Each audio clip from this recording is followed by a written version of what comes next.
देवता की बहरू की डाणी में एक आंधी ने एक परिवार के आशियाने को ढा दिया। दूसरी तरफ इस परिवार के लिए राम और राज दोनों ही रूठे हुए थे, क्योंकि राम ने तो इनका जो रहने की कच्चा मकान था, खुड्डी थी, जो छप्पर था कच्चे ईंटों से बना हुआ था, उसको ढा दिया और उसके नीचे भी दब गए 4 सदस्य। दूसरी तरफ सरकारी जो नुमाइंदे थे, उन्होंने आज तक इस परिवार की ओर आंख खोलकर भी नहीं देखी। न तो शौचालय के पैसे मिले, न शौचालय बना। दूसरी तरफ प्रधानमंत्री आवास योजना थी, उसकी भी यहाँ धज्जियां उड़ रही हैं, क्योंकि गरीबों को मिलने वाला आवास, आज ये परिवार आवास के लिए तरस रहा है। कच्चे मकानों में रहते हुए इन 4 सदस्यों की जान कैसे बची, ये तो पड़ोसी ही जानते हैं। इन्होंने जो समय पर आकर के इनको बचा लिया। छोटा बच्चा था, उसके सिर में चोट लगी, उसके 22 टाँके आए। फिर रही सही कसर प्राइवेट अस्पतालों में भी इनके साथ जो छीना जब्ती की है या लूट खसोट की है, वो भी कसर नहीं छोड़ी है, क्योंकि सरकारी अस्पताल में ये लेकर नहीं गए, प्राइवेट वालों ने इनको ठगा, खूब पैसे ले लिए, फिर इलाज किया। तो आज वो मंजर हम दिखाते हैं उस देवता की ढाणी में, वो परिवार किस तरह से रह रहा था और क्या घटनाएं हुई थी। ये परिवार की महिला मुखिया हैं, वो बताएंगी कि किस तरह की घटना हुई। माता जी, किस तरह की घटनाएं हुई थी, कैसे आंधी आई थी? ऐसे साफ जोर की आंधी आई थी, 9 बजे की बात थी। मैं हम सो रहे थे, सारे सो रहे थे, जोर की आंधी आई। मैं 2 डगड़ आया, मैं खड़ी होगी, बच्चा ठान लगी, देर में दब गई, सारी खड़ पड़ गई, बीत पूरी बीत पड़ गई। मैं बोली भाई बोल एक पड़ोसियन ने भैया, बेचारी बोड़िया बात से गई, पड़ोसियन बुला के लाई। इस पर नाम से उनका डेढ़ सारे बाज के आ गया पास। फिर मैं बच्चे को काटी, पा मेरा सुई लगवाई, अणका लगवाई, मन गा ले गया, छुआन ले गया, पात के पर छुआन ले गया, ज्यादा चोट आ गई। 22 टक्का है साहब। कठे इलाज करवाया है वो सिंगाना है रणबीर करने। अच्छा, फिर जो जो सरकारी सहायता मिलनी चाहिए थी, वो अभी तक नहीं मिली? कि कुछ नहीं मिला साहब। राशन नहीं मिलने लग गए, सोयो 15 किलो। जो शौचालय का पैसा या कुछ ही कौन मिलो, रुपये कौन मिलो, और रुपये कौन मिलो। और ये मकान ना की बैठा मेरे पे रुपया लगा गिर दिया, कोई सुनाई कौन करी, कोई सरपंच सुनाई करी ना, कहीं कौन करी मेरे तो। अब ये दूसरी महिला परिवार के सदस्य हैं, वो क्या कहेंगे आप इससे जो घटना हुई है? साहब किमी बनोया, वो आंधी आ गई थी और टावर दब गया था। मैं पड़ोस वाले ने बुलाने गए, वो आ गया था तावड़ी से, और फिर वो भर्ती कराने ले गया था। और किमी साहब कौन हुई ना, मकान बने ना, डर आया ना, लैट्रिन बाथरूम बना, किमी कौन बना। और पैसे भी लग गए टाबर के, और कांट टाँका भी आ गया है। और बस खेती में किमी कौन होता आता भी है, खेती में किमी जमीन भी किमी कौन आता। देखिए विडंबना, देखिए 5 सदस्यों का परिवार एक कच्चे मकान, टूटी फूटी झोंपड़ी में रहने को मजबूर हो रहा था, लेकिन कोई सहायता सरकार ने आज तक नहीं उपलब्ध करवाई।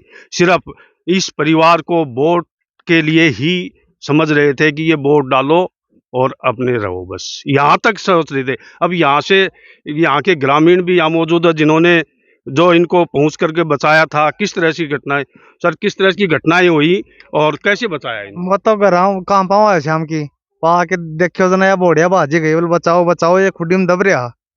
अब मैं छोरा टा के पिलर पड़ गई को ऊपर खुड्डी को, बिना टा के मत ले को रणबीर कने, पहले तो आइस में गयो रणबीर कन ले को, और नारनौल रेफर कर दिया, नारनौल ले को। कितना रुपया लगा दिया? 20,000 रुपया। ये चलता हो बटे सकन फोन पर खत्म गया रुपया।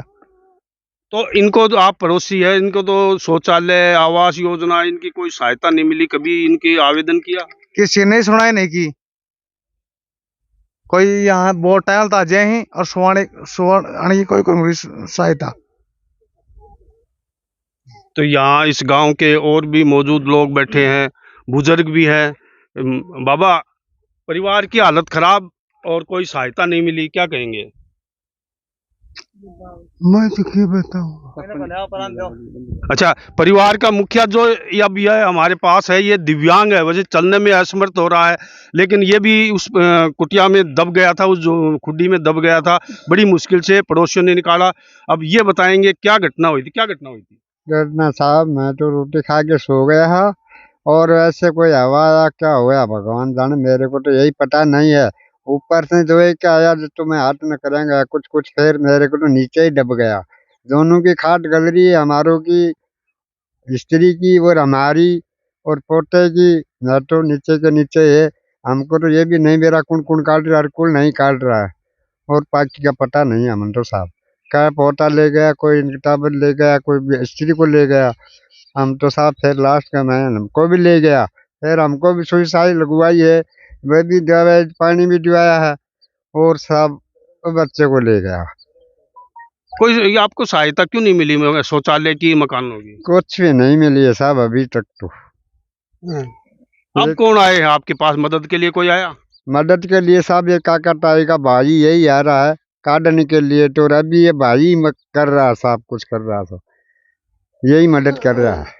अब ये जो पटवारी आए हैं वो क्या करके गए हैं? वह तो साहब एक बना के ले गया साहब, ये काम ऐसे करना है, ये ऐसे करना है, अपना आप मैं करवाऊंगा। तो ये और हैं। सबसे जो प्रमुख बात थी, जो कल घटना के पहले संज्ञान लिया, वो पूर्व सरपंच हुक्मी चंद थे, जिन्होंने सारी सिस्टम को शाम को पहुंचने के बाद सारा इलाज भी इनको तरफ से पहुंचे, सारी घटना का जायजा लिया।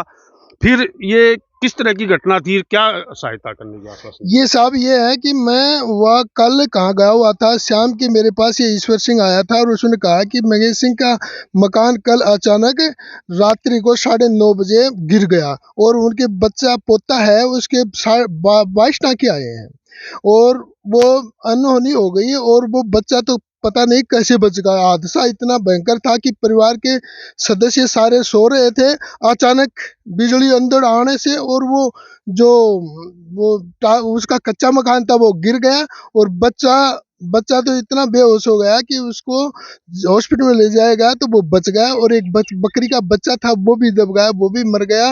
लेकिन मंगेश सिंह सनोप श्री मेघ सिंह जाति से राजपूत आता है, लेकिन उसके पास ये और जो भी सुविधा सरकारी है वो जल्दी से जल्दी मिले, ताकि इस परिवार को रहने के लिए मकान मिले और कुछ मिले। ये बहुत, आज इनके पास एक दिन के खाने के लिए अनाज भी नहीं है।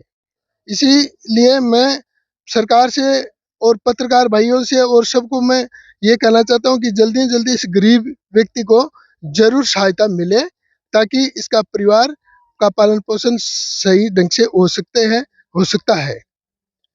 ये देखिए विडंबना, परिवार के 5 सदस्य तो इस खुडिया में रहते थे, साथ में बकरियां भी उसी खुड्डी में एक ही मकान में रहती थी।